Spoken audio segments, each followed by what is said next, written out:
Thought I would do a follow-up, a part 2, if you will, of Prime Tanker Basics. And as it happens, I'm at a place where they are pumping. This is a facility where they receive 5 different kinds of oil, and they take the bulk oil and repackage it in smaller packages. This is 48,000 pounds of canola oil. So as you can see in the previous video, it went out of the lower port. Here it goes out of the top port. You see that this butterfly valve is closed, so we don't deal with the pump at all. And the top valve is the only one that's in the open position. So just one less step. You don't have to idle the truck. And this is a simpler way to deliver. And it's less hands-on for us. We have to supervise when we pump, when they pump. Typically, we're allowed to stay in the truck after things get hooked up. Some places where they pump, they will hook up their own hose, or they'll take care of everything where they hook up our hose. In this case, I had to hook up my own hose, but each place is different, and that's just how this particular place is.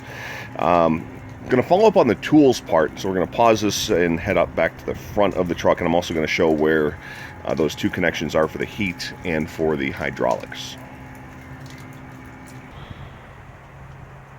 So very quickly, if you remember from the truck video, and once again my truck is very dirty, it is winter, we had freezing rain and all that great stuff yesterday.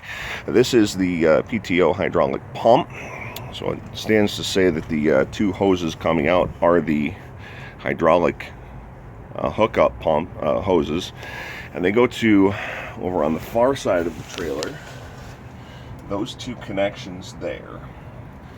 So that's it, those hook up, and those control the pump in the back.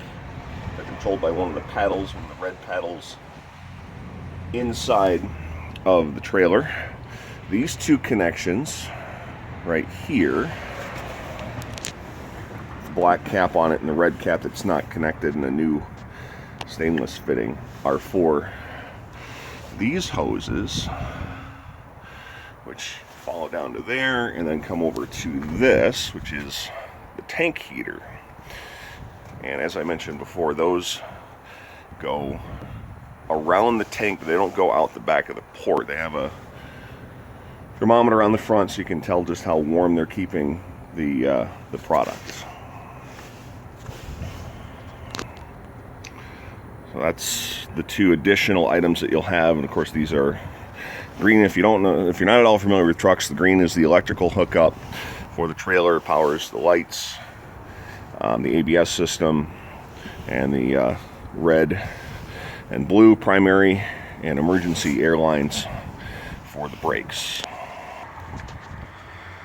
Final things I wanted to show, and this is the side box on the truck. The Internationals have 2 side boxes. They open this way. They're key operated. On the Freightliner, there's a handle inside the door that you pull that pops these open. They actually open sideways like this.